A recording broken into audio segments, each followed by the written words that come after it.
Hello students, welcome to Tiwari academy. तो अब हम प्रश्नावली 3.2 आरंभ करते हैं। सबसे पहले प्रश्न को यहाँ पर हम पढ़ लेते हैं। इस प्रश्न में आपको बोला गया है कि निम्न समस्याओं में रैखिक समीकरणों के युग्म बनाइए और उनके ग्राफीय विधि से हल कीजिए। तो अब आप ये देखो कि पहले भाग में आपको दिया हुआ है कि कक्षा 10 के 10 विद्यार्थियों ने एक गणित की पहेली प्रतियोगिता में भाग लिया। यदि लड़कियों की संख्या लड़कों की संख्या से 4 अधिक है तो प्रतियोगिता में भाग लिए गए लड़कों व लड़कियों की संख्या ज्ञात कीजिए। तो देखिए, पहला भाग हम हल करते हैं। तो इसमें बोला गया है कि लड़के और लड़कियों की कुल संख्या 10 है, क्योंकि 10 विद्यार्थी बोले गए हैं, अर्थात दोनों को जोड़कर 10 आना चाहिए। देखिए, माना लड़कों की संख्या आपने बोल दी कि x है और लड़कियों की संख्या आपने मान ली कि वो y के बराबर हो गई। तो अभी आप ये देखो कि आपने लड़कों की संख्या x मान ली और लड़कियों की संख्या y मान ली। अब आप ये देखिए कि सबसे पहला जो कथन है वो तो आपके पास हो जाएगा कि x प्लस वाई बराबर 10, क्योंकि दोनों को मिलाकर 10 विद्यार्थी होने चाहिए। तो आपने इसको समीकरण संख्या 1 बोल दिया। अब आप ये देखो कि आपको दूसरे भाग में बोला गया है कि लड़कियों की संख्या लड़कों की संख्या से 4 अधिक है।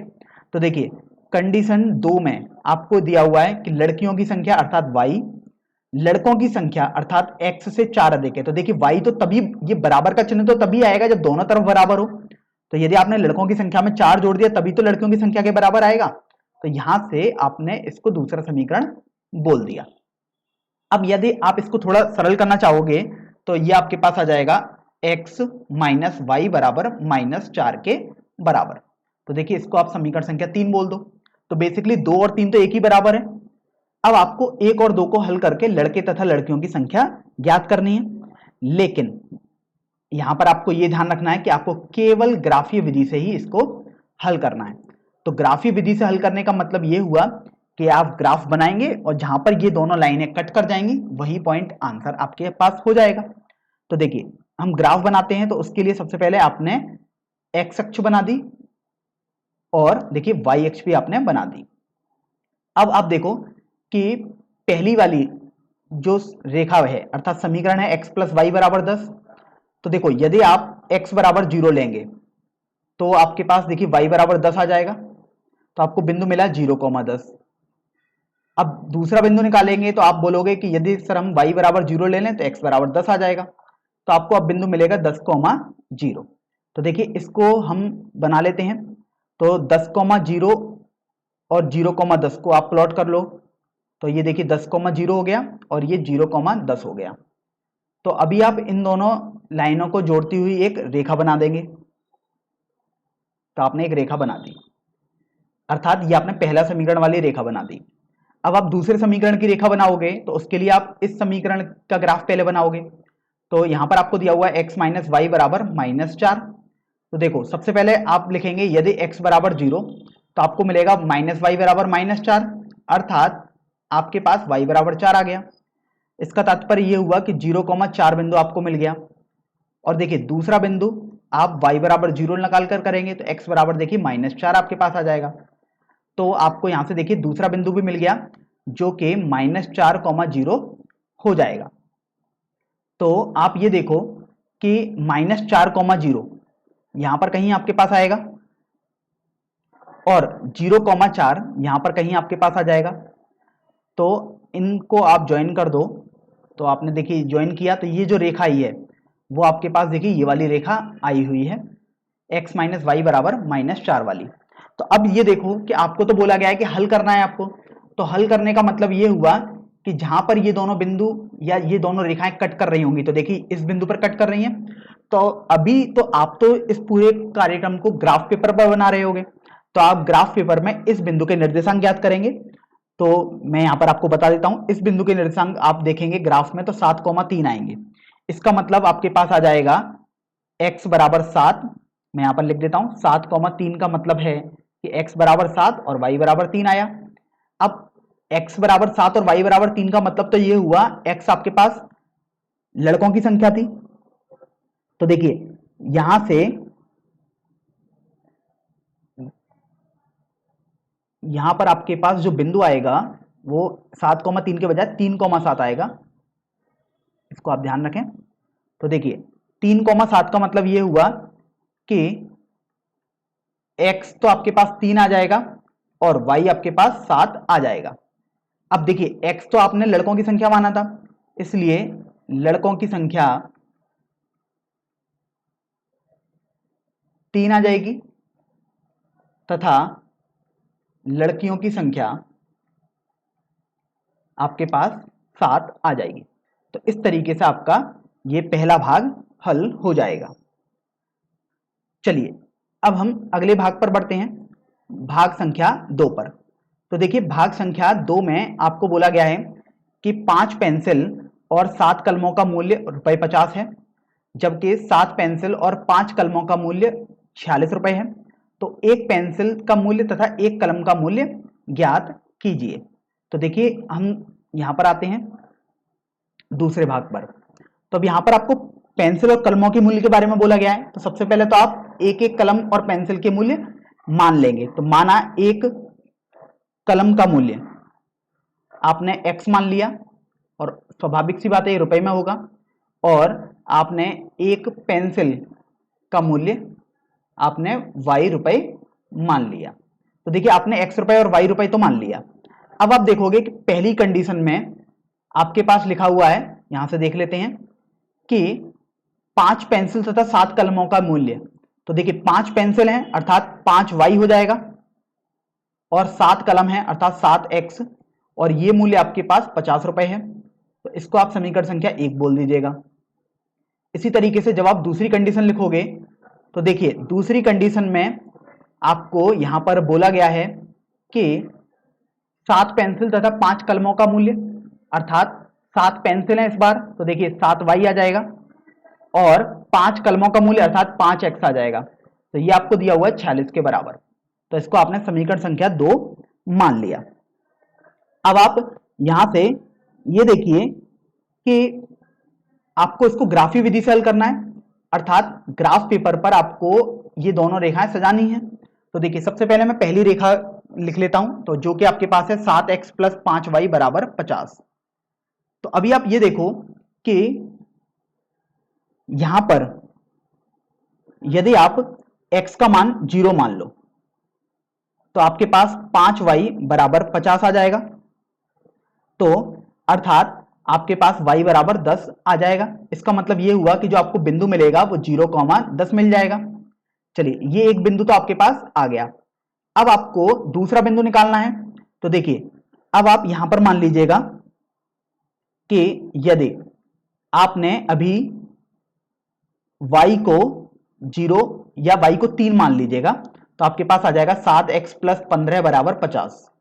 तो देखिए 7x बराबर आपके पास यहां से 35 आ जाएगा, तो x का मान 5 आ जाएगा। तो यहां से आपको बिंदु दिख जाएगा 5,3।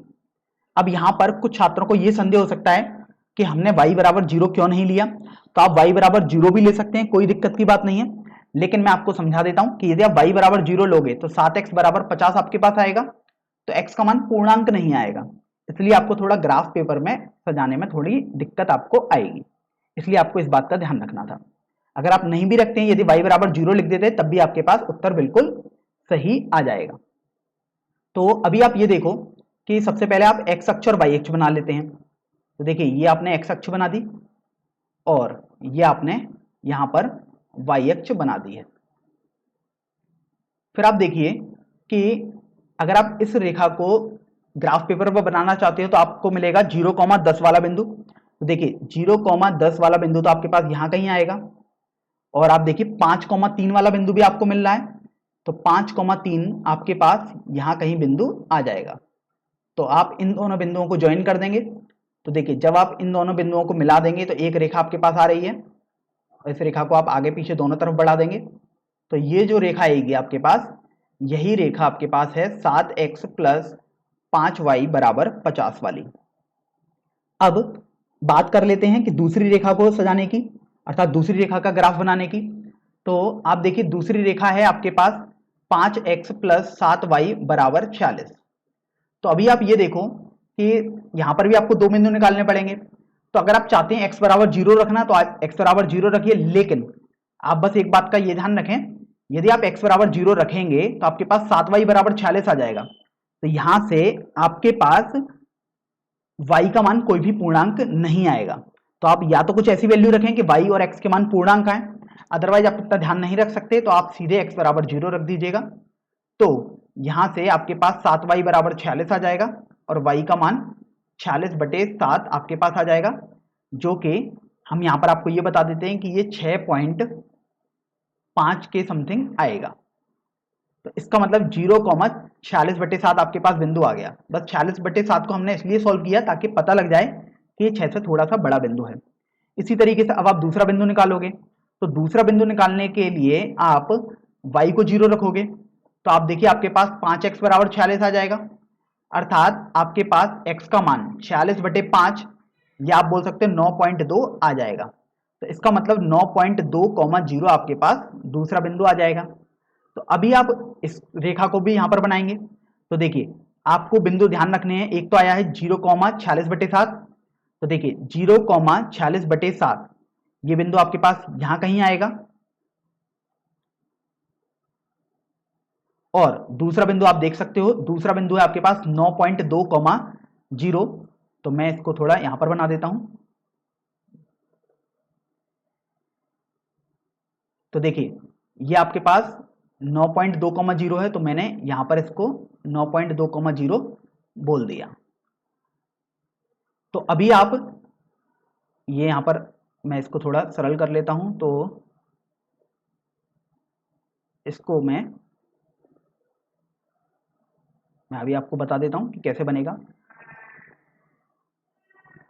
तो देखिए मैं दोनों रेखाओं को एक बार अलग से बना देता हूं ताकि आपके पास बिल्कुल ही क्लियर ये हो जाए। तो देखिए 0,10 था और 5,3 वाला बिंदु आपको दिखाना था। तो देखिए 5,3 आपके पास यहां कहीं आ जाएगा, तो 5,3 आपने बना दिया। फिर आप इन दोनों लाइन को आपने जोड़ना होगा पहले वाले ग्राफ को बनाने में। अब देखिए 9.2, 0 वाला बिंदु भी आप बनाओगे, तो 9.2, 0 वाला बिंदु तो आपके पास यहां पर कहीं आएगा। तो अब आप इसको यहां पर मिला देंगे। तो देखिए अब हम इसको मिला देते हैं, तो आपके पास कुछ ऐसा आ जाएगा। अब आपको हल करने को बोला गया था। हल करने का मतलब तो ये है कि आपको x और y की वैल्यू निकालनी थी। x और y की वैल्यू का मतलब है कि आपको x का मान और y का मान निकालना था। तो यहां से आप देखो कि ये बिंदु ही आपके पास x और y का मान आ जाएगा। तो आप जब ग्राफ पेपर पे देखोगे तो ये बिंदु आपको 3,5 मिल जाएगा। इसका तात्पर्य ये हुआ कि जो आपको 3,5 वाला बिंदु मिला है, तो देखिए 3,5 वाले बिंदु का मतलब है कि x बराबर 3 है, क्योंकि x निर्देशांक होता है 3 और y निर्देशांक ये 5 हो जाएगा, तो y बराबर 5 हो जाएगा।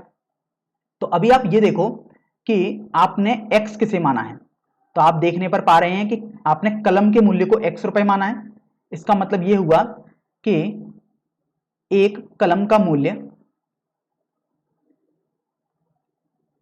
आपके पास x रुपए अर्थात ₹3 हो जाएगा, और इसी तरीके से एक पेंसिल का मूल्य आपके पास ₹5 अर्थात y हो जाएगा। तो इस तरीके से आपने दूसरे भाग को भी हल कर दिया है। तो देखिए अब हम दूसरे प्रश्न पर बढ़ते हैं। दूसरे प्रश्न में आपको बोला गया है कि अनुपातों a1/a2, b1/b2 तथा c1/c2 की तुलना करके ज्ञात कीजिए कि निम्न समीकरण युग्म द्वारा निरूपित रेखाएं एक बिंदु पर प्रतिच्छेद करती हैं या समांतर हैं अथवा समपाती हैं। इन तीनों में से एक ही हो सकता है। तो अभी आपको यह बताना है। तो देखो सबसे पहले तो हम कॉन्सेप्ट समझ लेते हैं कि अगर आपके पास दो रेखाएं दी हुई हैं a1x plus b1y plus c1 बराबर 0, आप चाहें तो बराबर c1 भी लिख सकते हैं, ऐसा कोई भी दिक्कत नहीं है, तो उसमें कोई भी संदेह की बात नहीं है। और दूसरी रेखा आपके पास दी हुई है a2x plus b2y plus c2 बराबर 0। तो यदि मैं यहां पर केस लिख देता हूं, और ये आपको याद भी होने चाहिए, और जब ये याद होंगे तो आप इस प्रश्न को बहुत आसानी से हल कर देंगे। यदि a1/a2 और b1/b2 आपने निकाला और वो आपके पास बराबर नहीं आया, तो आपको आगे कुछ देखना नहीं है और आप सीधे बोल देंगे कि रेखाएं प्रतिच्छेद करती हैं।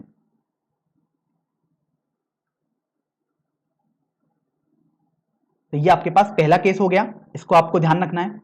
एक दूसरा केस इसमें आपके पास बनता है कि यदि आपने a1 बटे a2 निकाला, b1 बटे b2 निकाला और c1 बटे c2 निकाला और आपने पाया कि a1 बटे a2 b1 बटे b2 के बराबर तो आपके पास आ रहा है, लेकिन जो ये मान आया वो c1 बटे c2 के बराबर नहीं है। इसका मतलब आप बोलेंगे कि रेखाएं आपके पास समांतर हो जाएंगी। तो इस तरीके से आपको समांतर रेखाएं मिल जाएंगी इस केस में।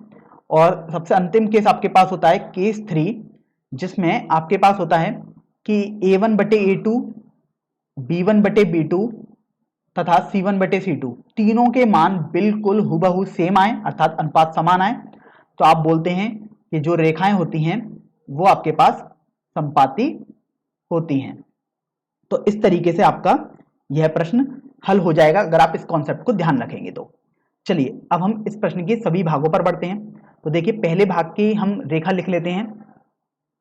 पहले भाग में आपको दिया हुआ है 5x माइनस 4y प्लस 8 बराबर 0 और देखो दूसरी रेखा आपको दी हुई है 7x प्लस 6y माइनस 9 बराबर 0। तो देखो सबसे पहले आप a1 a2 निकाल लो। a1 बटे a2 आपने निकाला, a1 बटे a2 5 बटे 7 आ जाएगा।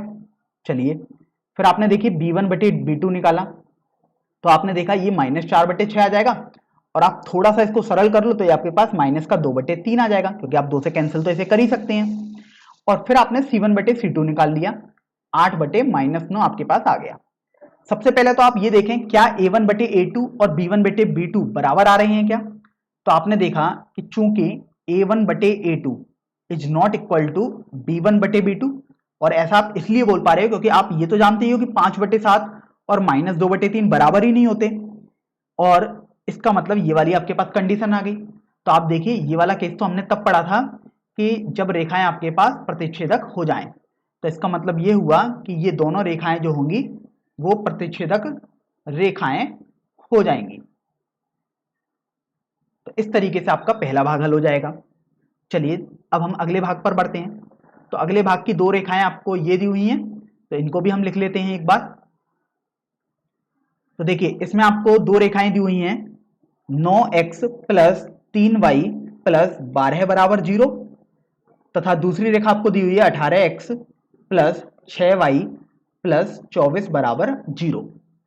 तो अभी आप ये देखो कि आप a1 बटे a2 निकाल लो सबसे पहले। तो देखो 9 बटे 18 तो आपके पास 1 बटे 2 आ गया, आपने सरल किया। तो फिर आप b1 बटे b2 निकालेंगे, तो b1 बटे b2 यदि आप निकालोगे तो वो 3 बटे 6 आ जाएगा, ये आपके पास 1 बटे 2 आ गया। इसी तरीके से आप c1 बटे c2 भी निकालेंगे तो देखिए 12 बटे 24 हो जाएगा वो, और सरल जब आप करोगे तो 1 बटे 2 आपके पास आ जाएगा।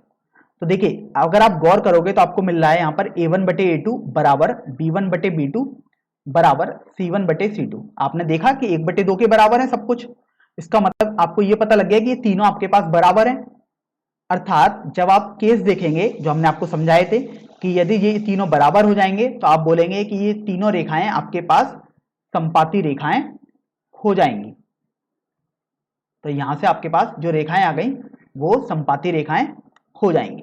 तो आपने ये भी हल कर दिया। अब इसी तरीके से हम सबसे अंतिम भाग पर बढ़ते हैं इस प्रश्न के। तो आपको देखिए यहां पर दी हुई हैं रेखाएं दो, और इन रेखाओं को भी हम लिख लेते हैं और फिर इनको भी हम बताएंगे। तो देखिए तीसरे भाग में आपको जो दो रेखाएं दी हुई हैं वो हैं 6x माइनस 3y प्लस 10 बराबर 0, और देखिए दूसरी रेखा आपको दी हुई है 2x माइनस वाई प्लस 9 बराबर 0। तो अभी आप a1 बटे a2 निकाल लो सबसे पहले। तो आपके पास आ जाएगा 6 बटे 2, अर्थात सरल करोगे तो 3 आ गया। इसी तरीके से अब आप b1 बटे b2 निकालोगे तो ये तो आपके पास y वाले गुणांकों का अनुपात हो जाएगा, तो ये -3 बटे -1 आएगा, और सरल करने पर आपके पास 3 आ जाएगा। और अंत में आप c1 बटे c2 निकालना ना भूलें बिल्कुल भी। तो ये आपके पास 10 बटे 9 आया। तो देखो आप यहां से देख पा रहे हो कि ये 3 और ये 3 अर्थात ये तो बराबर है, लेकिन ये 10 बटे 9 3 के बराबर तो नहीं होता। अर्थात यहां से आपको मिल गया कि a1 बटे a2 b1 बटे b2 ये दोनों तो आपस में बराबर हैं, लेकिन ये जो मान है, जो इनका मान आया है, जैसे 3 जो आया था वो C1/C2 के बराबर नहीं है। अर्थात आप देखिए यहाँ पर ये आपके पास कौन सा केस है, तो आपको यहाँ पर मालूम पड़ रहा है कि ये तो दूसरे केस में आपको समझा था। तो इस तरीके से ये दो रेखाएं आपके पास समांतर रेखाएं हो जाएंगी। तो इस तरीके से आप किसी भी प्रश्न को ऐसे हल कर सकते हैं। बस यहां पर हम एक बात और समझा देते हैं आपको कि प्रतिच्छेदन रेखाएं, समांतर रेखाएं, संपाती रेखाओं का अर्थ क्या होता है। तो प्रतिच्छेदन रेखाओं का अर्थ ऐसा होता है कि यदि आप दो रेखाएं बनाएंगे तो वो कहीं ना कहीं एक ही बिंदु पर प्रतिच्छेद करेंगी। ध्यान रखें, केवल एक ही बिंदु पर प्रतिच्छेद करती हैं। तो ये इसका उदाहरण मैं बना रहा हूं एग्जाम्पल के तौर पर समझने के लिए। समांतर रेखाओं का मतलब होता है कि वो एक दूसरे के समांतर हैं, अर्थात अगर आप उनको कभी भी बढ़ाते रहो, आगे पीछे कहीं भी बढ़ाओ, तो वो कभी भी प्रतिच्छेद करेंगी ही नहीं, कहीं भी प्रतिच्छेद नहीं करेंगी, चाहे अनंत तक आप ले जाओ। इसी तरीके से संपाती रेखाओं का मतलब होता है कि एक रेखा के ऊपर दूसरी रेखा आ जाना। इसका मतलब देखिए, संपाती रेखा, एक रेखा ये हो गई और दूसरी रेखा मैं यदि बनाऊं, मैं दूसरी रेखा को लाल पेन से बनाऊं तो आप देख पा रहे हो लाल वाली रेखा हरी वाली रेखा के ऊपर ही आ गई। मतलब दोनों बेसिकली एक ही रेखाएं हैं। आपको देखने में अलग अलग लगेगा लेकिन दोनों रेखाएं एक ही हैं, तो उनको हम बोलते हैं संपाती रेखाएं। जैसे आप देख सकते हो, हमारा दूसरा उदाहरण जो था वो संपाती रेखाओं का था, जो प्रश्न में था।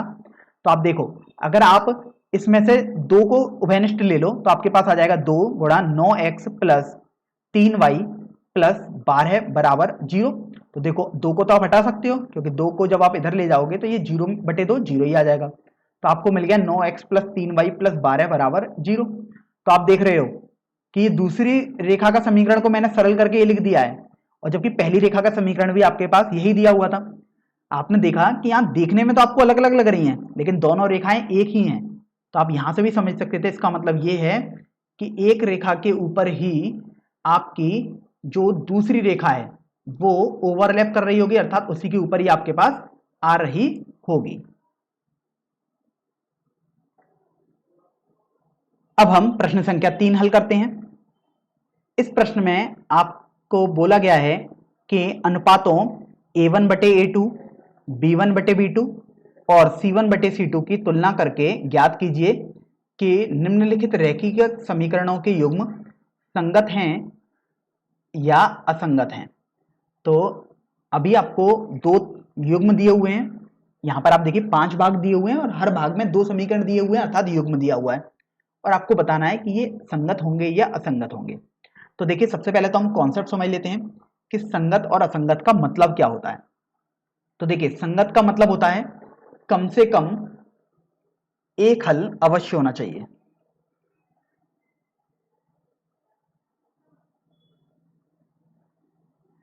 ये आपने संगत का मतलब समझ लिया।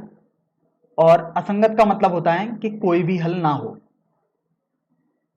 तो असंगत का मतलब भी आपने समझ लिया है। तो अब यहां से आप देखो कि हमने आपको 3 युग्म आपको बताए थे पिछले प्रश्न में भी, और आपने इस प्रश्न अभ्यास की थ्योरी में भी पढ़ा होगा कि आपके पास या तो रेखाएं संपाती हो सकती हैं या प्रतिच्छेदक होती हैं या समांतर हो सकती हैं। तो देखिए, अभी हम इसको समझा भी देते हैं। दूसरा कॉन्सेप्ट आपको यहां पर ये कंटेस्ट करना है कि यदि आपके पास रेखाएं प्रतिच्छेदक हैं,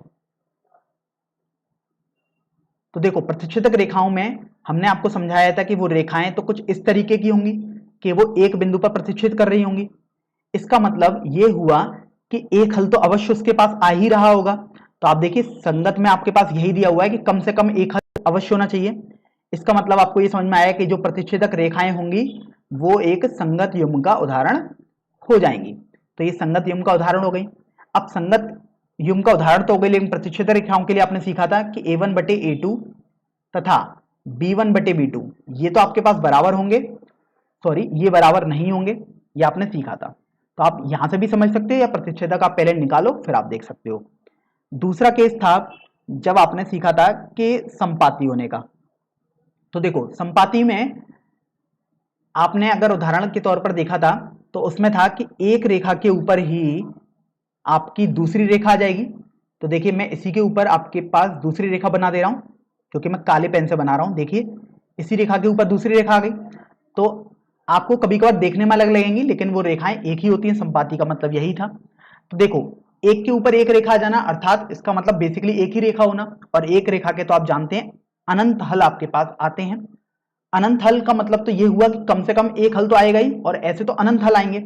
इसका मतलब ये भी आपके पास एक संगत युग्म का उदाहरण हो जाएगा, अर्थात संपाती रेखाएं संगत युग्म का उदाहरण होती हैं। और अगर आप अनुपात के आधार पर देखेंगे तो संपाती के लिए आपने सीखा था कि a1 बटे a2 बराबर b1 बटे b2 आएगा, बराबर c1 बटे c2 आएगा। तो देखिए संपाती की भी आपने बात कर ली। अब अंत में आपके पास आती है समांतर रेखाएं। तो समांतर रेखाओं के उदाहरण में आपने सीखा था कि दोनों रेखाएं कभी भी एक दूसरे को कहीं मिलेंगी ही नहीं। अगर आप अनंत तक कहीं भी आप बढ़ाते रहो इन्हें, कभी भी ये मिलेंगी ही नहीं। इसका मतलब ये हुआ इनका कोई हल आएगा ही नहीं। और आप देखिए कोई भी हल जब ना हो तो आपको मिल रहा है कि यहां से ये आपके पास असंगत युग्म का उदाहरण हो जाएगा।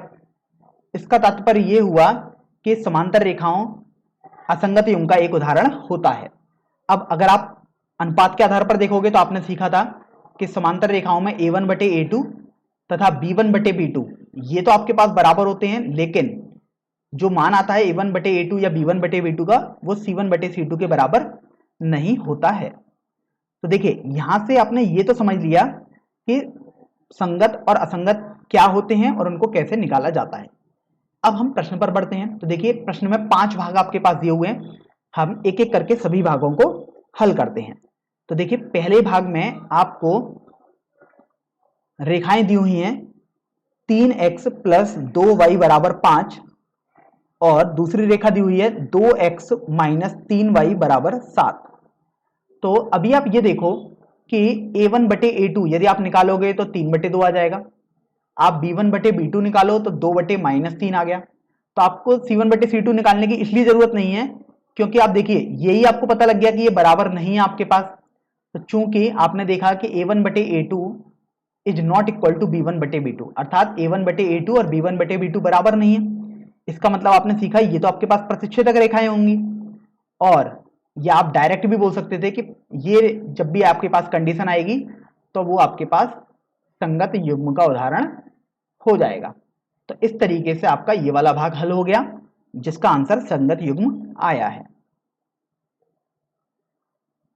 चलिए अब दूसरे भाग पर बढ़ लेते हैं। दूसरे भाग में आप देख सकते हैं आपके पास जो रेखाएं हैं वो दी हुई हैं 2x माइनस 3y बराबर 8, और दूसरी रेखा दी हुई है 4x माइनस 6y बराबर 9। तो अभी आप ये देखो कि जब आप इसमें a1 बटे a2 निकालोगे तो वो आपके पास आ जाएगा 2 बटे 4 अर्थात 1 बटे 2। इसी तरीके से आप b1 बटे b2 निकालो अर्थात y के गुणांक आप निकालोगे तो माइनस 3 बटे माइनस 6, तो ये आपके पास 1 बटे 2 आ जाएगा। और इसी तरीके से आप c1 बटे c2 निकालो तो c1 बटे c2 आपके पास 8 बटे 9 हो जाएगा। बस आपको ये ध्यान रखना है कि अगर आपके पास बराबर में अचर रखे हुए हैं तो दोनों में बराबर में के बाद ही अचर लिखे होने चाहिए। अगर किसी एक में पहले अचर लिखा हुआ है तो दोनों में पहले अचर रखो आप, ठीक है। तो दोनों में या तो आपको बराबर के बाद में अचर रखने हैं या दोनों में बराबर से पहले अचर रखने होते हैं। तो यहां से आपने देखा कि a1 बटे a2 और b1 बटे b2 ये तो देखिए आपके पास बराबर आ रहे हैं क्योंकि 1 बटे 2 के बराबर है, लेकिन ये c1 बटे c2 के बराबर नहीं है क्योंकि ये तो 8 बटे 9 है। तो यहां से आपको देखिए ये समांतर रेखा मिल जाएंगी, या आप डायरेक्ट बोल सकते थे समांतर रेखाओं का युग्म आपके पास असंगत युग्म हो जाएगा। तो आप बोल सकते हो कि ये आपके पास असंगत युग्म आ जाएगा। तो इस तरीके से आपका दूसरा भाग भी हल हो गया। चलिए तीसरे भाग पर देख लेते हैं। तीसरे भाग में आपको युग्म दिया हुआ है अर्थात दो समीकरण दिए हुए हैं 3 बटे 2x प्लस 5 बटे 3y बराबर 7 तथा 9x माइनस 10y बराबर 14 है। तो देखिए तीसरे भाग के समीकरणों को भी हम लिख लेते हैं यहां पर। तो देखिए आपके पास दिया हुआ है 3 बटे 2x प्लस 5 बटे 3y बराबर 7, और दूसरी रेखा दी हुई है 9x माइनस 10y बराबर 14 है।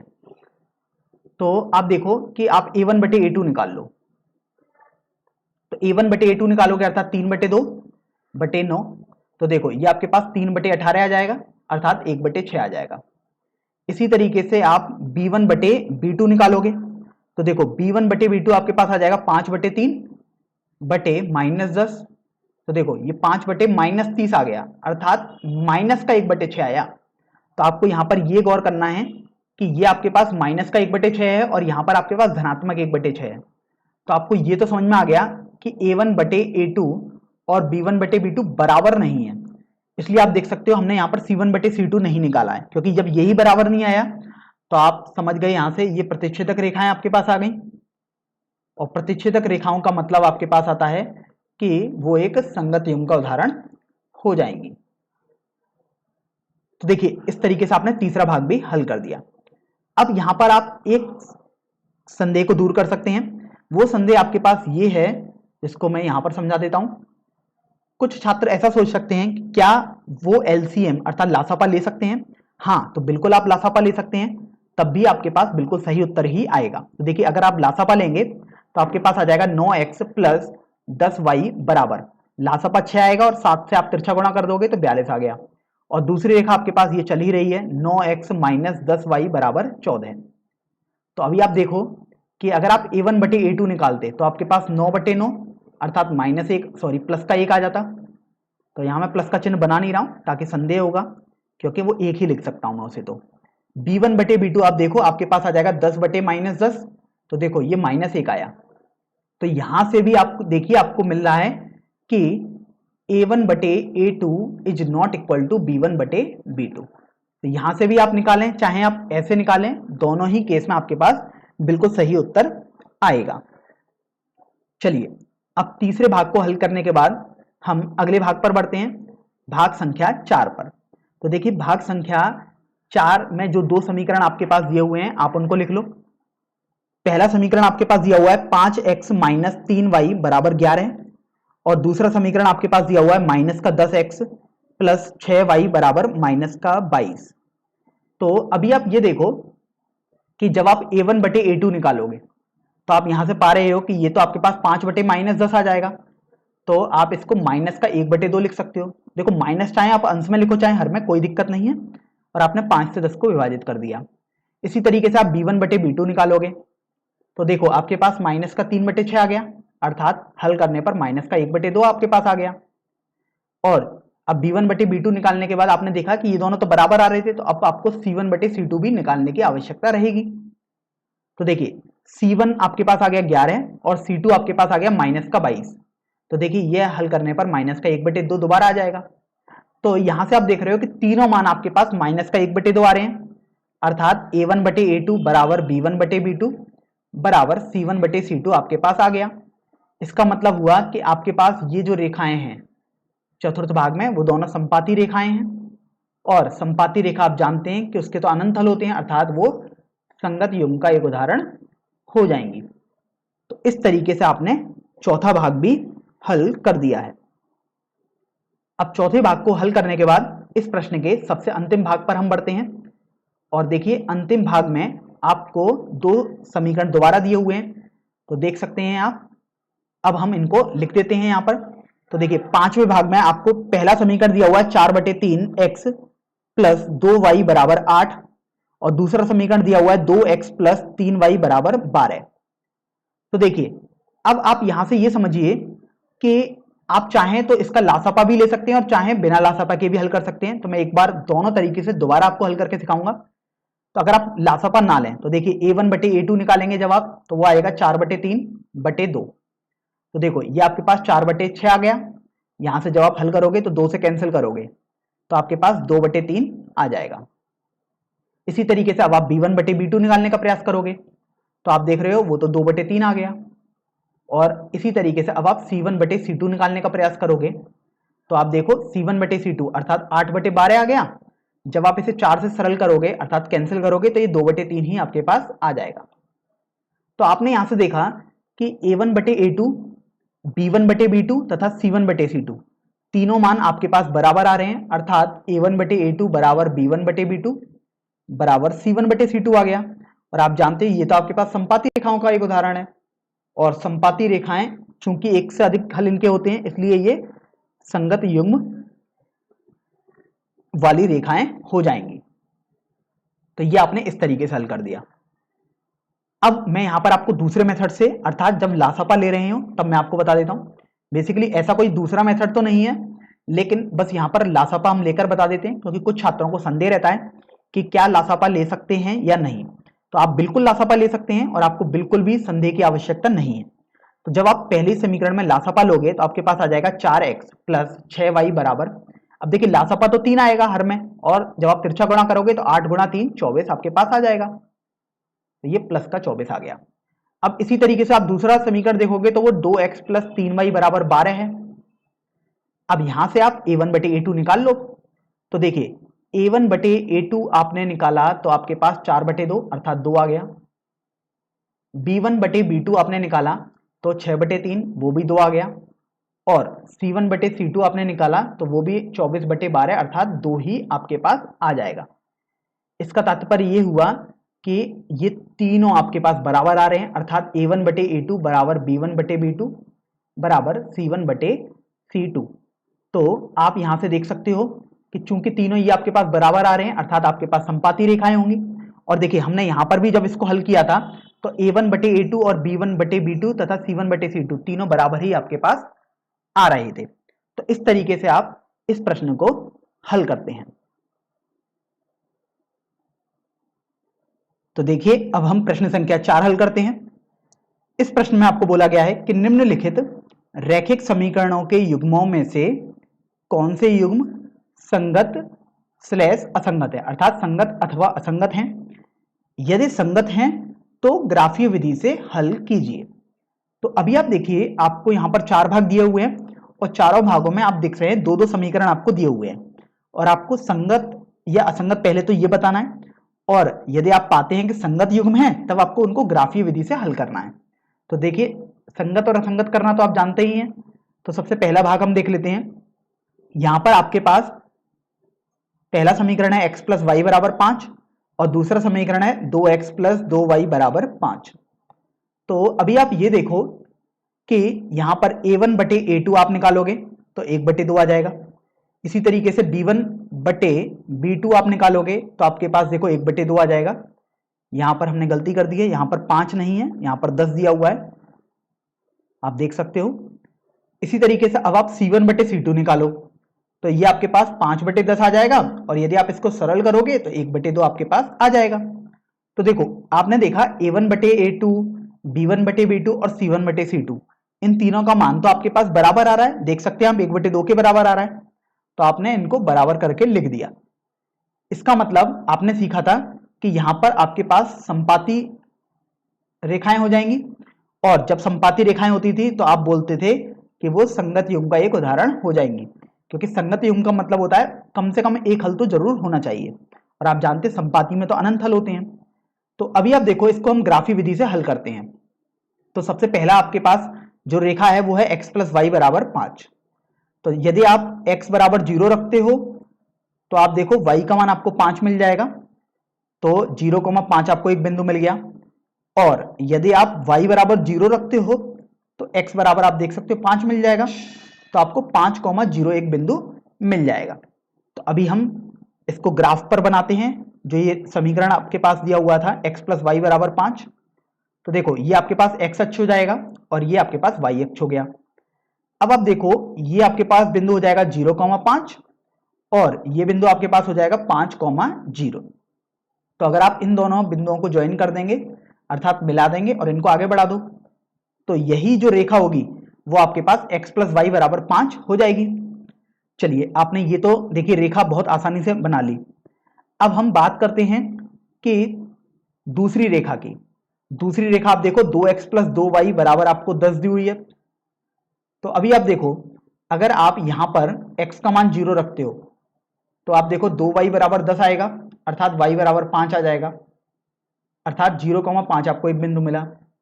और यदि आप y बराबर 0 रखते हो तो आप पाओगे 2x बराबर 10, मतलब x का मान 5 आ जाएगा। इसका मतलब आपको 5,0 एक बिंदु मिला। तो देखिए यहां से आपको बिंदु 0,5 और 5,0 ही मिल रहे हैं। देखिए 0,5 ये हो गया और 5,0 यही वाला बिंदु हो गया। तो आप इसको भी जब ज्वाइन करेंगे तो आप देखिए आपके पास यही रेखा आएगी। तो इसका तात्पर्य तो यह हुआ कि दोनों रेखाएं एक दूसरे के ऊपर संपाती आ रही हैं।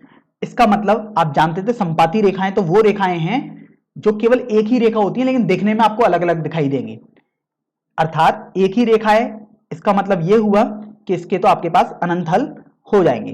तो यहां से आप बोल सकते हैं इसके आपके पास अनंत हल आएंगे। और वो अनंत हल आप निकालना चाहेंगे तो कैसे निकालेंगे? तो देखिए, अगर आप यहां पर कोई भी आप x का एक बिंदु ले लें तो y का जो भी आंसर आएगा, जैसे देखिए अगर मैं x का बिंदु 1 ले लूं यहां पर तो y 4 आ जाएगा। तो आप देखिए 1,4 ये वाला बिंदु आ जाएगा 1।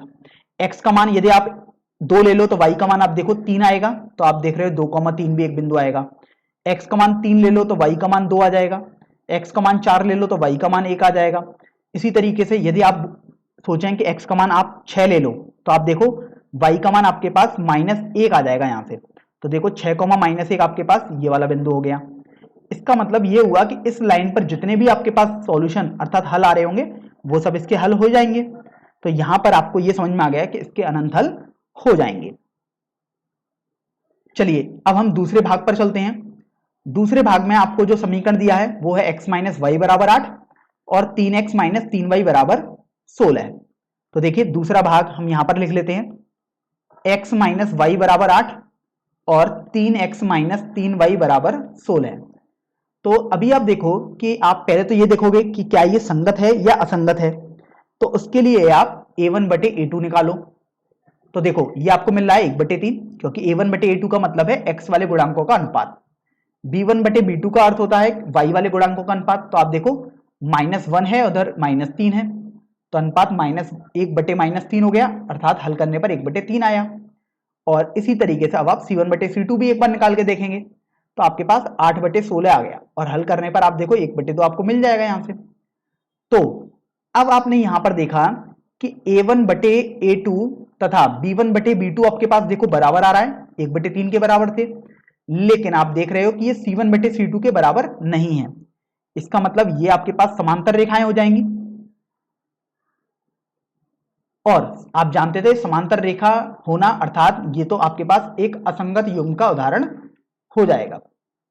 और चूंकि असंगत युग्म का कोई भी हल नहीं हो सकता, क्योंकि कोई भी हल होता ही नहीं था दो समांतर रेखाओं, कभी नहीं प्रतिच्छेद करेंगे। तो आप देखिए आपको बोला भी गया था कि यदि संगत है तभी आपको ग्राफी विधि से हल करना है, क्योंकि आप उसको हल करेंगे ही नहीं अब, तो आप इसको अभी ऐसा ही रहने देंगे। चलिए अब हम तीसरे भाग पर बढ़ते हैं। तो देखिए तीसरे भाग में जो आपको रेखाएं दी हुई हैं वो आपके पास हैं 2x + y - 6 = 0, और यहां पर आपको दिया हुआ है दूसरी रेखा 4x - 2y - 4 = 0।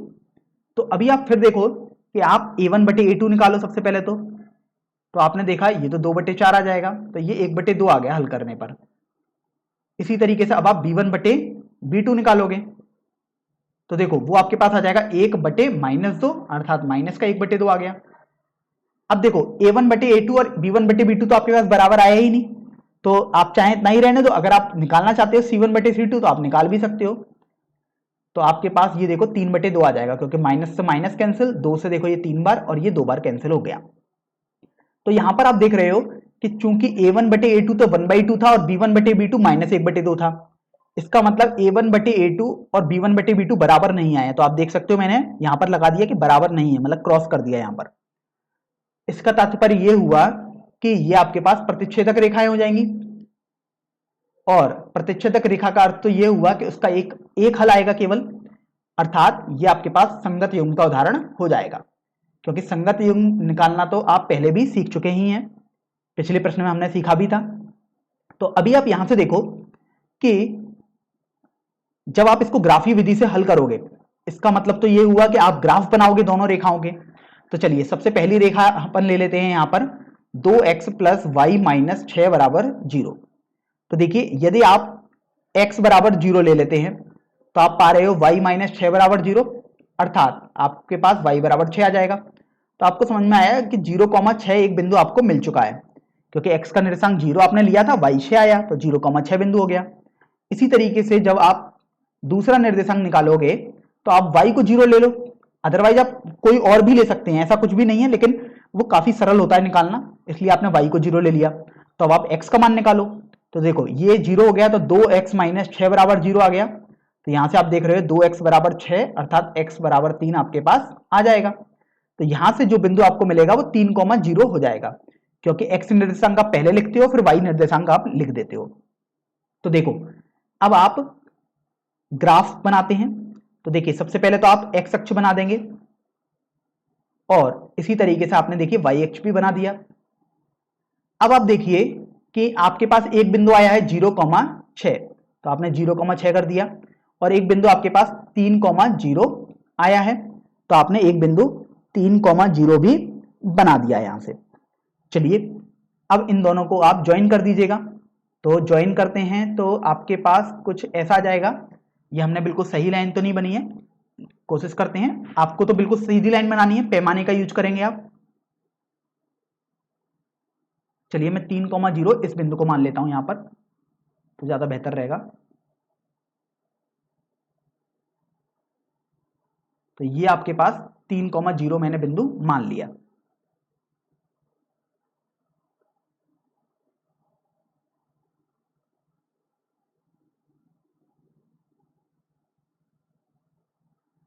तो देखिए अब आप दूसरी रेखा लेंगे। तो दूसरी रेखा आप देख सकते हो कि आपके पास दूसरी रेखा दी हुई है 4x माइनस 2y माइनस 4 बराबर 0। तो चलिए इस रेखा को हम यहां लिख देते हैं। तो देखिए यदि आप x बराबर 0 लोगे तो आपके पास देखिए -2y माइनस 4 बराबर 0 आ रहा है, अर्थात y का मान -2 आ जाएगा। तो आपको मिल गया कि 0, -2 आपके पास एक बिंदु हो जाएगा। अब इसी तरीके से यदि आप y को 0 ले लो तो आपके पास देखो 4x माइनस 4 बराबर 0 दिखाई दे रहा है, अर्थात x का मान 1 दिखाई दे रहा है। तो यहां से आपको समझ में आ जाएगा कि आपके पास जो बिंदु आएगा वो 1,0 हो जाएगा। तो अब आप देखो कि आपने दो बिंदु निकाल लिए। एक बिंदु आया है आपके पास 0, -2 और एक बिंदु आपके पास आया है 1,0। तो अभी आप देखो 1,0 सबसे पहले आप बना लो। तो 1,0 आपके पास यहां कहीं आएगा और 0, -2 आपके पास यहां कहीं आ जाएगा। तो अब जब आपने दोनों बिंदु दर्शा दिए तो अभी आप इनको मिला देंगे। तो देखिए आपने इनको मिलाया और मिलाकर आप आगे बढ़ा देंगे, क्योंकि ये तो बढ़ती रहती हैं आगे, इधर भी ये बढ़ता ही रहेगा। तो अब जो हल आएगा वो तो आपके पास ये आ जाएगा। तो आप देखो आपको ग्राफी विधि से हल करने को बोला गया है। अब यहां पर तो मैं यहां पर कर रहा हूं, पेज पर कर रहा हूं, आप तो ये ग्राफ पेपर पर ये करोगे तो आपको तो ये बिंदु सीधे सीधे दिखाई दे जाएगा। मैं यहां पर आपको बता देता हूं कि ये बिंदु आप जब देखोगे तो आपको 2,2 दिखाई देगा। इसका मतलब ये हुआ कि जो आपके पास हल आएगा, जो दोनों समीकरणों को संतुष्ट कर रहा होगा, वो बिंदु 2,2 आ जाएगा, अर्थात x का मान 2 आ जाएगा क्योंकि x पहला निर्देशांक होता था, और दूसरा निर्देशांक अर्थात y का मान भी आपके पास 2 आ जाएगा। तो इस तरीके से आपने ये भाग भी हल कर दिया है। चलिए अब हम अंतिम भाग पर बढ़ते हैं इस प्रश्न के, अर्थात चौथे वाले भाग पर। इसमें आपको दिया हुआ है समीकरण, इसको हम लिख देते हैं। चौथे भाग का पहला समीकरण आपके पास है 2x माइनस 2y माइनस 2 बराबर 0, और आप देखिए आपको दूसरा समीकरण दिया है 4x माइनस 4y माइनस 5 बराबर 0। तो अभी आप देखो संगत और असंगत सबसे पहले पहचानोगे, तो आप a1 बटे a2 निकाल लो। अब देखो आपके पास आ जाएगा 2/4, हल करोगे तो 1/2 आ जाएगा क्योंकि 2 से कैंसिल कर दोगे आप। इसी तरीके से अब आप b1 बटे b2 निकालोगे, तो आपने देखा ये तो -2 है और बटे -4 हो जाएगा। तो ये हल करने पर आप देखो दोबारा आपके पास 1/2 ही आ जाएगा। चलिए आपने b1 बटे b2 भी निकाल लिया। अब बारी आती है कि c1 बटे c2 भी हम निकाल लेते हैं।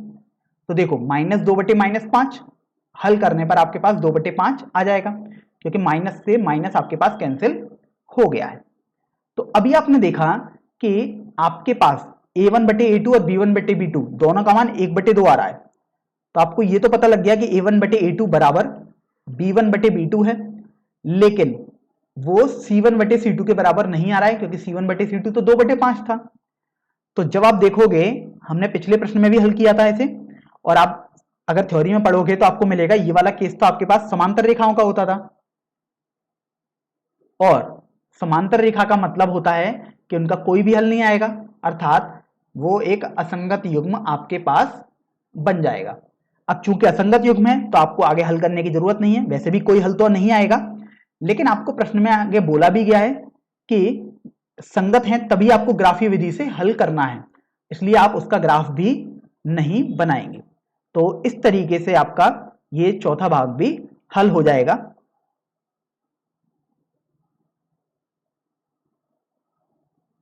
अब हम प्रश्न संख्या 5 हल कर लेते हैं। इस प्रश्न में आपको बोला गया है कि एक आयताकार बाग जिसकी लंबाई चौड़ाई से 4 मीटर अधिक है का अर्ध परिमाप 36 मीटर है, तो बाग की विमाएं ज्ञात कीजिए। अब चूंकि बाग आयताकार है अर्थात विमाएं ज्ञात करनी है, मतलब आपको लंबाई और चौड़ाई ज्ञात करनी है। तो देखिए यहां पर हम सबसे पहले एक चित्र के हिसाब से इसको समझ लेते हैं। यहां पर आपके पास ये आयताकार बाग कुछ दिया हुआ है। अब यहां पर आपको बोला गया है कि बाग की लंबाई, तो सबसे पहले आप मान लीजिएगा बाग की लंबाई आपने x मान ली। स्वाभाविक सी बात है आप x को मीटर में मानेंगे, क्योंकि सब कुछ आप देखिए मीटर में ही आपको दिया हुआ है, तो आपने x मीटर मान ली।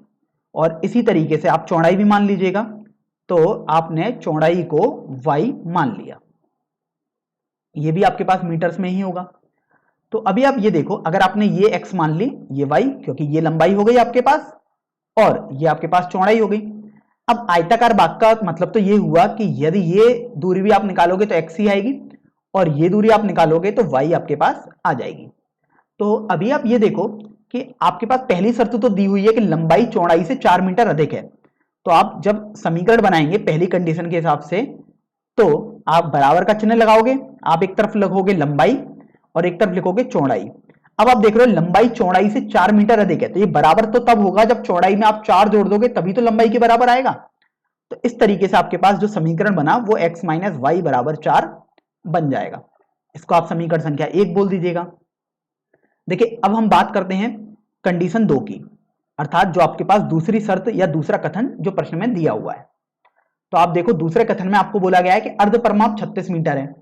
तो देखिए सबसे पहले तो हम समझ लेते हैं कि अर्ध परिमाप क्या होता है, लेकिन उसके लिए पहले हमें परिमाप समझना जरूरी है। परिमाप होता है 2 गुणा लंबाई धन चौड़ाई, तो x प्लस वाई आ जाएगा क्योंकि लंबाई x है और चौड़ाई y है। अब देखिए अर्ध परिमाप आपको नाम से ही पता लग रहा है कि परिमाप का आधा होता है। तो देखिए अगर आप परिमाप का आधा करोगे मतलब 2 से आप भाग करोगे तो आपके पास केवल x प्लस वाई रह जाएगा, क्योंकि अगर आप इसमें 2 से भाग करोगे तो 2 तो हट जाएगा आपके पास, तो अर्ध परिमाप आपके पास आ गया। अब आप देखिए अर्ध परिमाप आपको यहां पर बोला गया 36 मीटर है, तो आप x प्लस वाई को यहां से 36 के बराबर कर देंगे। तो देखिए इसको आप दूसरा समीकरण मान लीजिएगा। अब हम इसको हल करते हैं क्योंकि आपको बाग की विमाएं ज्ञात करनी है।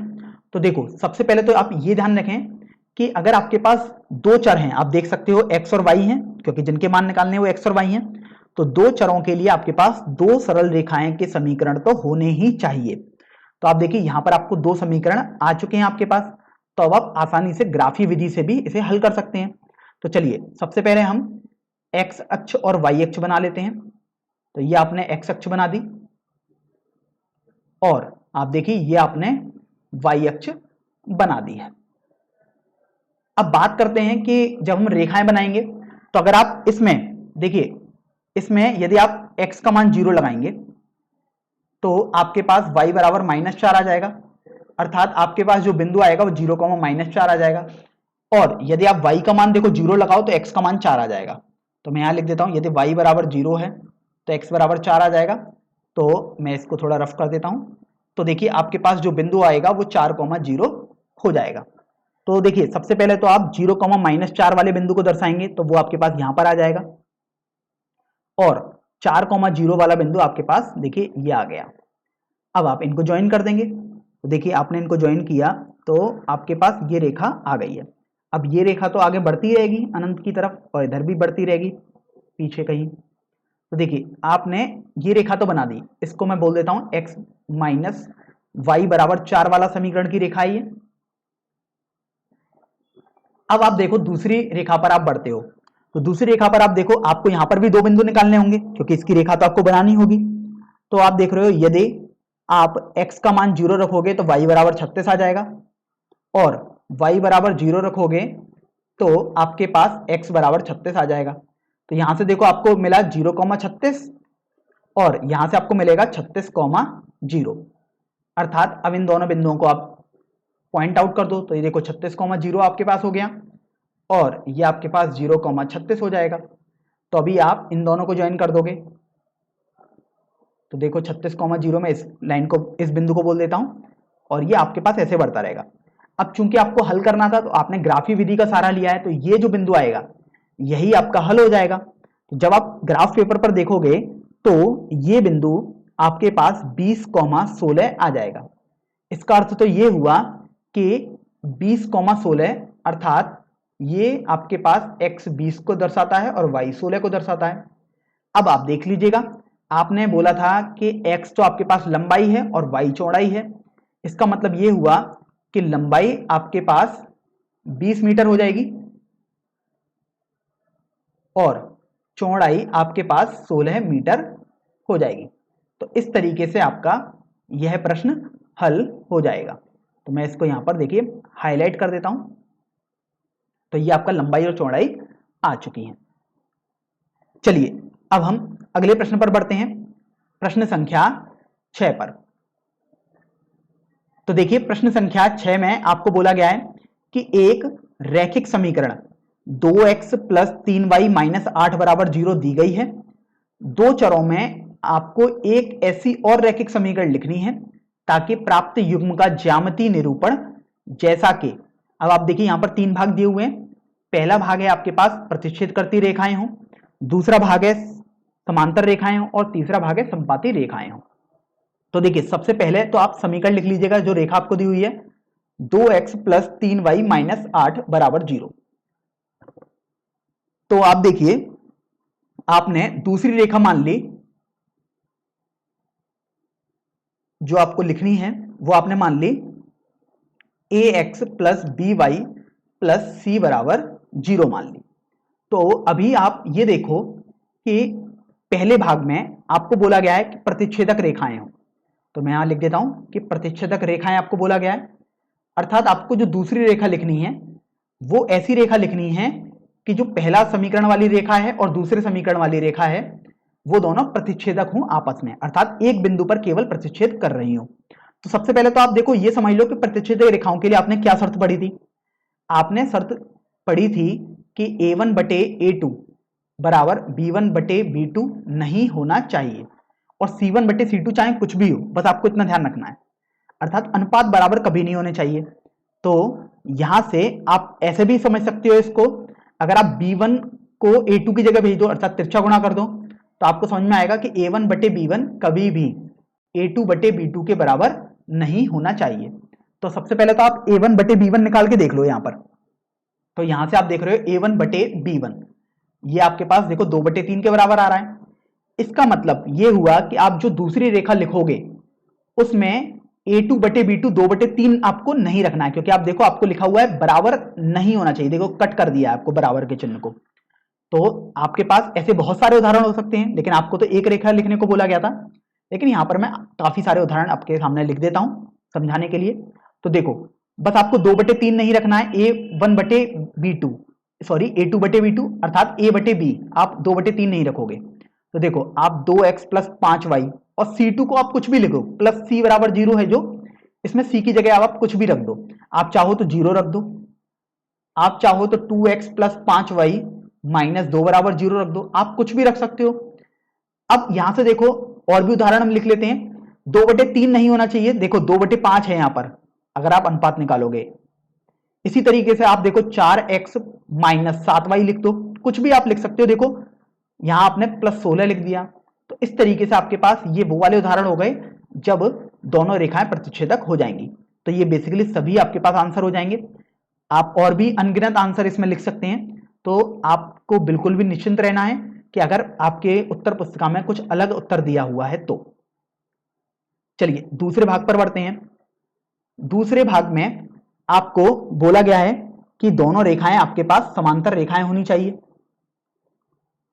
तो देखो समांतर रेखाओं के लिए आपने सीखा था कि आपके पास a1 बटे a2 बराबर b1 बटे b2 होना चाहिए, लेकिन C1 बटे C2 के बराबर ये आपके पास नहीं होना चाहिए।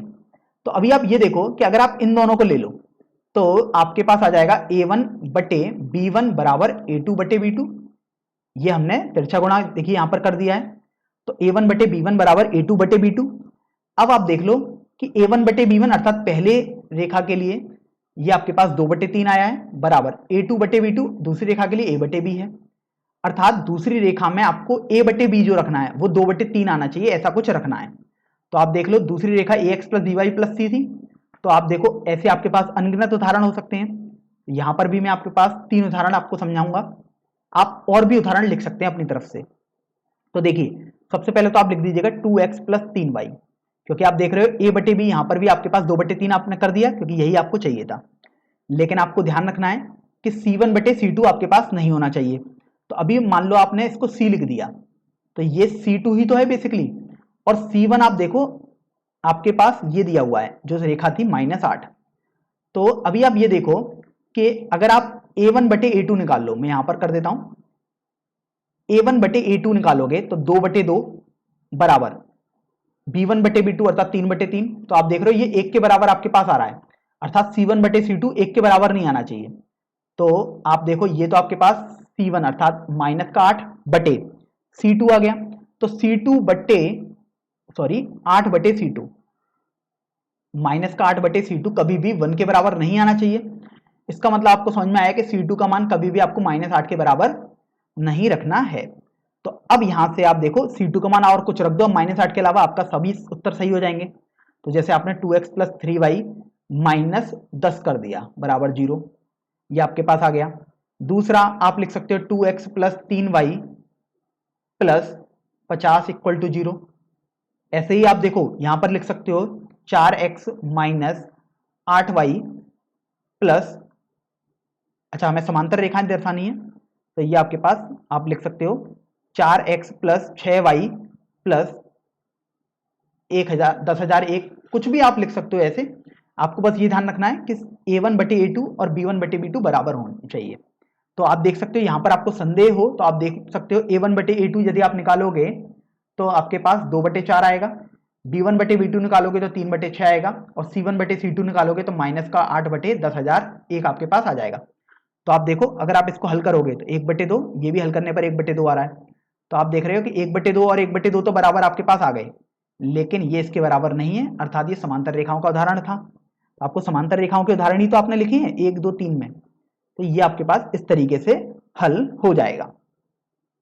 चलिए अब हम इस प्रश्न के अंतिम भाग पर चलते हैं, जिसमें आपको बोला है कि दोनों रेखाएं समपाती होनी चाहिए। तो समपाती रेखाएं होने के लिए आपको कुछ कंडीशन ध्यान रखनी थी उसकी, तो यहां लिख देते हैं समपाती रेखा।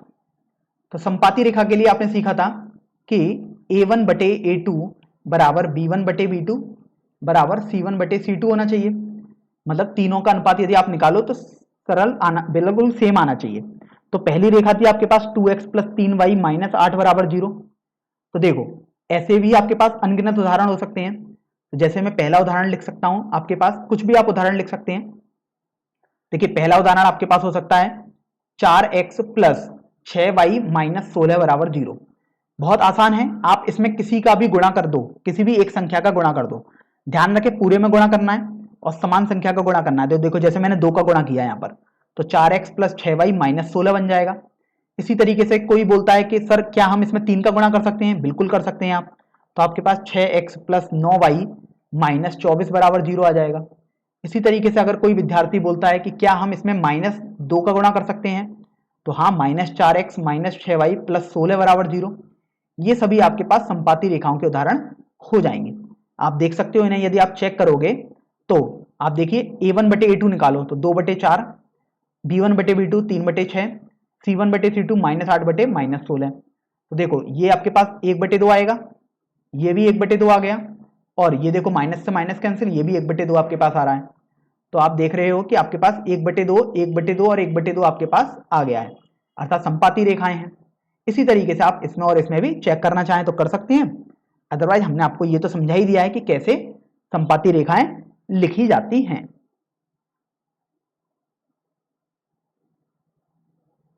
तो देखिए अब हम प्रश्नावली 3.2 का सबसे अंतिम प्रश्न अर्थात प्रश्न संख्या 7 हल करेंगे। इस प्रश्न में आपको बोला गया है कि समीकरणों x माइनस वाई प्लस 1 बराबर 0 और 3x प्लस 2y माइनस 12 बराबर 0 का ग्राफ खींचिए। x अक्ष और इन रेखाओं से बने त्रिभुज का शीर्षों के निर्देशांक आपको ज्ञात करने हैं और त्रिभुजाकार पटल को छायांकित आपको करना है। तो अभी आप ये देखो कि सबसे पहली रेखा आपके पास दी हुई है x माइनस वाई प्लस 1 बराबर 0 और इधर दूसरी रेखा आपके पास दी हुई है 3x प्लस 2y माइनस 12 बराबर 0। तो सबसे पहले तो आपको बोला गया था कि इनका आपको ग्राफ बनाना है, आप देख सकते हो। तो सबसे पहले हम इस रेखा को ले लेते हैं। तो ग्राफ बनाने के लिए आपको ये तो पता है कि रेखा है ये, अर्थात दो बिंदु से आपका काम चल जाएगा। अगर आप चाहते हैं 10-12 बिंदु निकालना, 4 बिंदु निकालना, 3 बिंदु निकालना, तो आप वो कर सकते हैं, अदरवाइज केवल 2 बिंदु से भी आपका काम चल जाएगा। तो देखो यदि आप सबसे पहले x को 0 बना लो तो आपके पास माइनस वाई प्लस 1 बराबर 0 आ जाएगा। तो आपको यहाँ से y बराबर 1 मिल जाएगा। तो आपको समझ में आया कि एक बिंदु तो आपके पास 0,1 आ चुका है। इसी तरीके से अगर आप दूसरा बिंदु निकालना चाहते हो तो आप बहुत आसानी से y को 0 रख दोगे। तो देखो आपके पास आ जाएगा x माइनस 0 प्लस 1 बराबर 0 अर्थात x बराबर -1। इसका तात्पर्य ये हुआ कि आपके पास जो दूसरा बिंदु होगा वो -1,0 हो जाएगा। चलिए अब हम दूसरी वाली रेखा के लिए बात कर लेते हैं। तो देखिए इसमें आप यदि x को 0 कर दें तो देखो ये तो 0 हो गया, तो आपके पास बचेगा 2y माइनस 12 बराबर 0 अर्थात 2y बराबर 12 आपके पास हो गया। तो y बराबर आपके पास 6 आ जाएगा। इसका तात्पर्य ये हुआ कि आपके पास जो बिंदु आएगा वो 0,6 मिल गया। अब आपको दूसरा बिंदु भी तो निकालना होता है। तो देखिए यदि आप अब y को 0 रख दो तो आपके पास 3x प्लस 0 माइनस 12 बराबर 0 आ जाएगा अर्थात 3x बराबर 12 तो x बराबर आप देखो 4 आपके पास आ जाएगा। तो इस तरीके से आपके पास जो दूसरा बिंदु आएगा वो 4,0 आ जाएगा। तो अभी आपने दोनों रेखाओं के दो बिंदु तो पता कर लिए। अब आप ग्राफ बनाएंगे। तो देखिए सबसे पहले आप x अक्ष और y अक्ष बना लेते हैं। तो ये आपने, मैं यहां पर इसको बना देता हूं।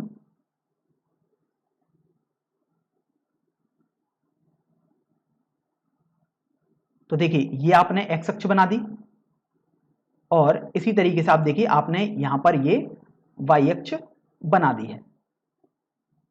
ये हमारे पास x अक्ष है और ये हमारे पास y अक्ष है। अब सबसे पहली रेखा को अगर हम बनाएं सबसे पहले तो आप इन दोनों बिंदुओं को लो। 0,1 है पहला बिंदु अर्थात 0,1 तो आपके पास यहां कहीं आएगा और आपके पास जो दूसरा बिंदु है वो -1,0 है। तो देखिए -1,0 आपके पास यहां पर कहीं आ जाएगा। तो देखिए अब आप इन दोनों लाइनों को जोड़ दें, सॉरी इन दोनों बिंदुओं को जोड़ देंगे। तो जब आप जोड़ेंगे तो आपके पास देखिए ये कुछ ऐसी लाइन आ जाएगी। यहां पर मैंने ये बना दी लाइन और ये पीछे की तरफ भी चल रही होगी, तो आपके पास ये लाइन आ गई। अब इसी तरीके से आप देखो जब आप दूसरी रेखा के पास पहुंचोगे तो इसमें आपको एक बिंदु दिया है 0,6 तो 0,6 आपके पास यहां पर कहीं आ जाएगा और देखिए 4,0 दूसरा बिंदु है तो 4,0 तो x अक्ष पर आपके पास आएगा। तो आपने ये बिंदु बना दिया। अब आप यहां पर इस दोनों बिंदुओं को भी जोड़ देंगे। तो देखिए अगर आप इन दोनों बिंदुओं को जोड़ेंगे तो आप देखिए आपके पास आ जाएगा ये लाइन आ जाएगी और इसी तरीके से आप इसको भी पीछे बढ़ा देंगे तो आपके पास ये बेसिकली लाइन आ गई। मैं यहां पर आपको दर्शा देता हूं कि ये जो लाइन आपने निकाली है वो आपके पास है x माइनस वाई प्लस 1 बराबर 0 वाली लाइन और ये जो आपने नीले से लाइन बनाई है वो आपके पास है 3x प्लस 2y माइनस 12 बराबर 0 वाली रेखा। तो आपने यहां पर ये लिख दिया 3x प्लस 2y माइनस 12 है। तो देखिए आपने दोनों ग्राफ तो बना दिए। आपको ये सबसे पहले कथन में बोला ही गया था कि ग्राफ आपको बनाने। फिर आप आगे बढ़ोगे तो आपको बोला गया था कि x अक्ष और इन रेखाओं से बने त्रिभुज के शीर्षों के निर्देशांक ज्ञात कीजिए। तो सबसे पहले अब यहां पर बोला गया है कि x अक्ष भी आपको बना देनी है क्योंकि बोला गया है कि x अक्ष का सारा तो आपको लेना ही है। तो देखो x अक्ष तो आपके पास ये है, आप देख भी सकते हो ये जो x अक्ष है आपके पास,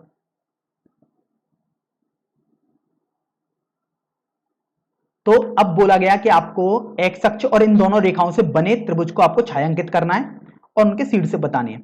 तो आप देखो आपके पास त्रिभुज तो ये बिंदु मिल रहे हैं, अगर मैं इसको ए बिंदु बोल दूं, इसको बी बिंदु बोल दें और इसको सी बिंदु बोल दें, तो आप देखिए आपके पास जो अभीष्ट त्रिभुज आ जाएगा, अर्थात जो प्रश्न में पूछा गया त्रिभुज है अभीष्ट त्रिभुज, आपके पास हो जाएगा त्रिभुज ए बी सी। देखिए ये त्रिभुज का चिन्ह होता है आपके पास और ये ए बी सी इसके शीर्ष हो गए, तो आपके पास त्रिभुज तो आ गया।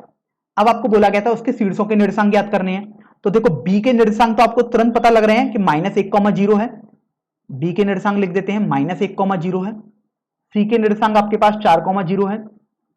अब चूंकि ये तो आप प्रश्न ग्राफ पेपर पर हल कर रहे होगे, तो आप देखोगे इन दोनों का जो कटान बिंदु होगा वही आपके पास ए के निर्देशांक आ जाएंगे। तो आप देखो कि आपके पास जो ए का निर्देशांक आएगा वो 2,3 आपके पास आ जाएगा। आप ग्राफ पेपर से बिल्कुल पता कर सकते हैं। तो ए का निर्देशांक आपके पास 2,3 इस तरीके से आ गया। अब आप यहां पर देखो कि आपने निर्देशांक पता कर लिए और बोला गया है कि त्रिभुजाकार पटल को आपको छायांकित भी करना है। अब चूंकि त्रिभुजाकार पटल को छायांकित करना है अर्थात आपको बताना है कि त्रिभुज कौन सा बना है, उसको छायांकित करके आप बता दो। तो ये देखिए मैं जो ये लाइन बना रहा हूं ये बेसिकली आपके पास त्रिभुज बन जाएगा, अभीष्ट त्रिभुज यही होगा।